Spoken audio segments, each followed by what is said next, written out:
The prank. For years, the world has had a love affair with the prank. Everybody, from children to the ancient, appreciates a good-natured laugh at the expense of another.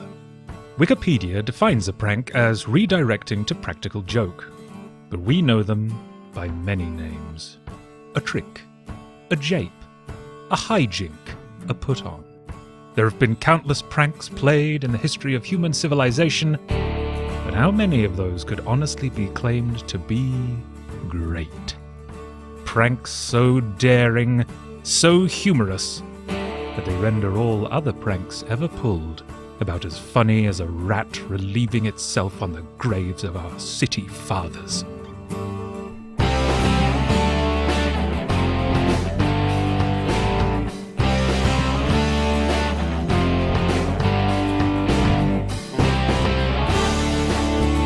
You're listening to Something True, stories from the footnotes of history. Written by Duncan Fife and read by Alex Ashby. This week's episode, Class Clowns.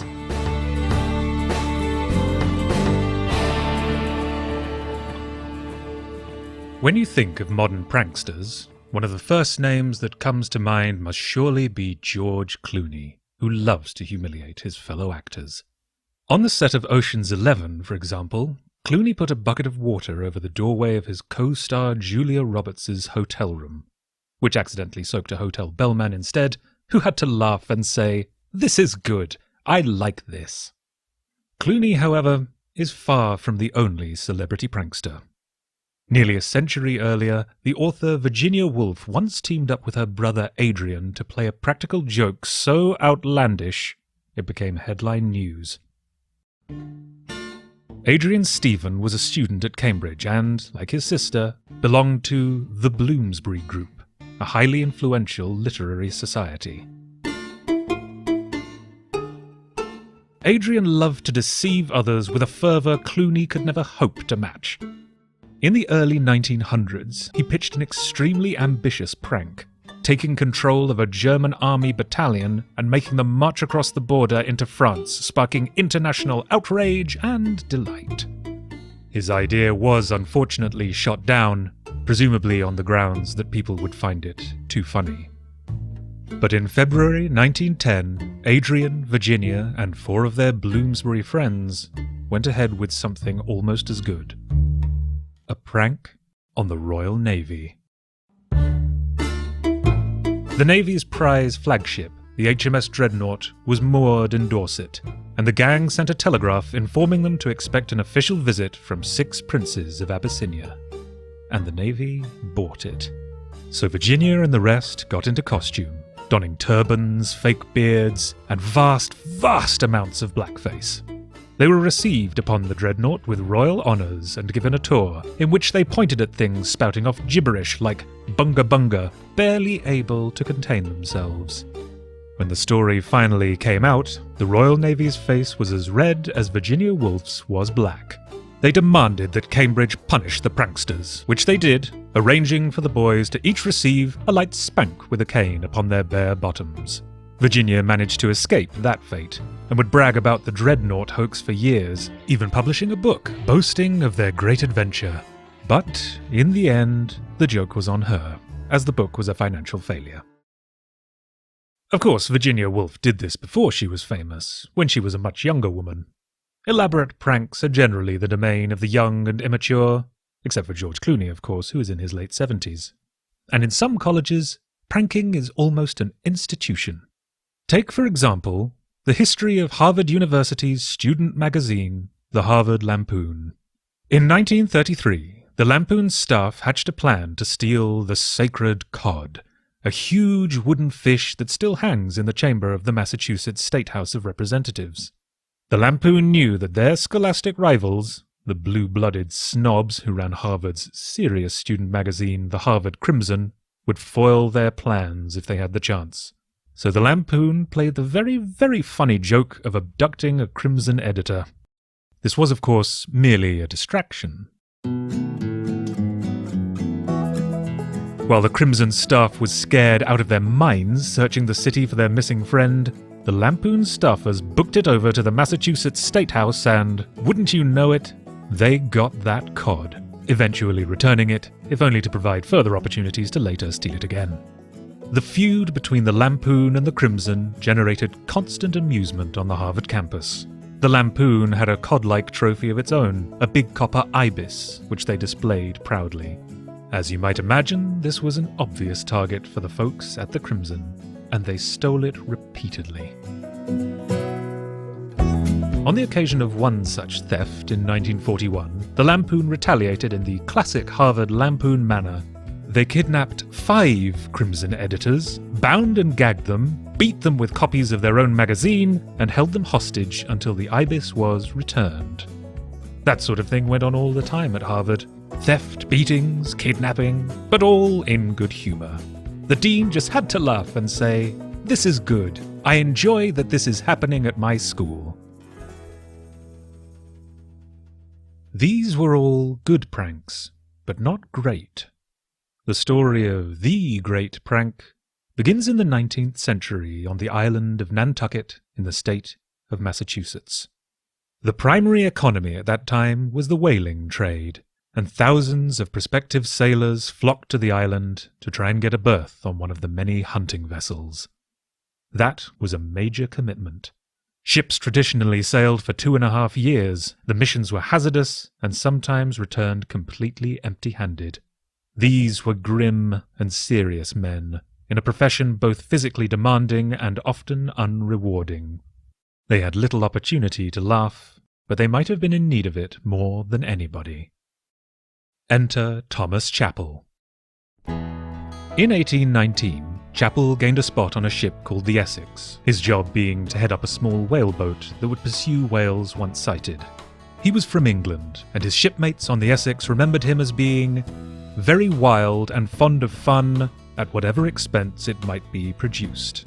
In contemporary terms, we'd call an Englishman like Chappell a lad who enjoyed a cheeky bit of banter, maybe even a football hooligan, or as they prefer to be called in England, a soccer dick. The Essex left Nantucket in August 1819 for a 2.5-year hunting trip off the west coast of South America.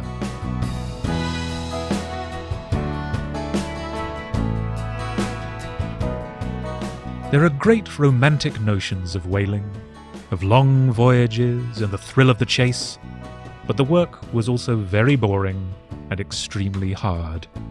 It must have been hell on a man like Chappell, an enjoyer of humour and fun. He just didn't have time to pull any pranks when he was so busy. But the voyage was even tougher on the Essex's captain, George Pollard. When the Essex arrived at her South American destination, after about a year of sailing, they found the area almost entirely fished out. Morale was low, and a habitual jokester might have chosen this moment to raise the crew's spirits with a roaring good prank.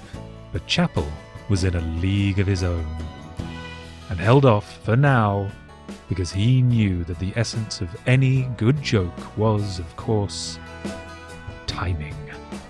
Captain Pollard, meanwhile, had no intention of returning to Nantucket a failure, so instead he ordered a course be set for the South Pacific, where there was rumoured to be great whales.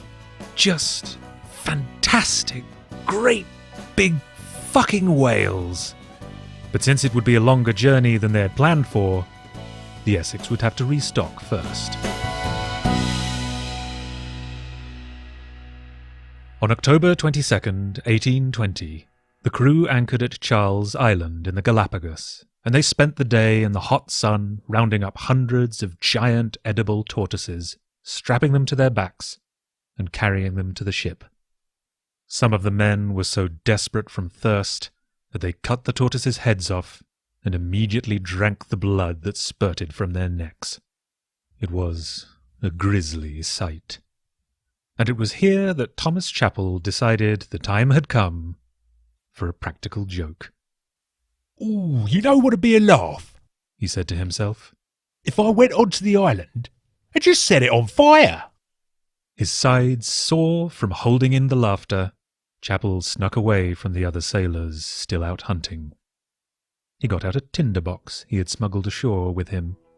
"They are gonna properly piss themselves at this," he chuckled, and set the underbrush alight.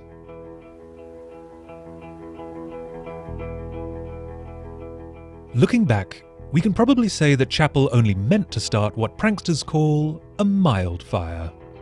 He probably didn't consider that it was the dry season and that the island was nothing but vegetation. Chapel's fire promptly grew to an inferno, covering everything in sight. The sailors on shore were quickly enclosed by walls of flame, and had no choice but to run through the blaze to get back to the Essex.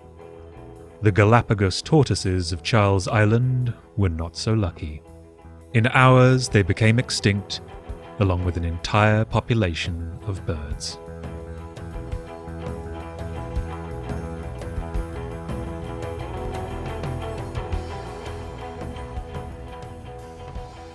Back aboard the Essex, Captain Pollard exploded, figuratively speaking. "What the hell were you thinking? Setting things on fire? Do you think that's funny? Is that a joke to you? Maybe I should set you on fire, and then we'll see how funny it is after that, Look around you. These are your colleagues, okay? Not your mates from down the pub. You're expected to work with them, to treat them with respect. I don't care if you think they'll find it funny. You cannot act like the obligation is on somebody else to find you amusing. Nothing gives you that right, and I expected so much better of you. I mean, Jesus Christ!" Chapel kept his mouth shut, figuring that some people just can't take a joke, and the Essex set sail the following morning while the fire still raged. About a month later, the ship was destroyed by a giant sperm whale in the South Pacific Ocean. The surviving sailors climbed into 3 small whaleboats and headed for land about 4,000 miles away. With most of their supplies destroyed, the sailors starved and drank urine as they counted down the days until cannibalism would become necessary.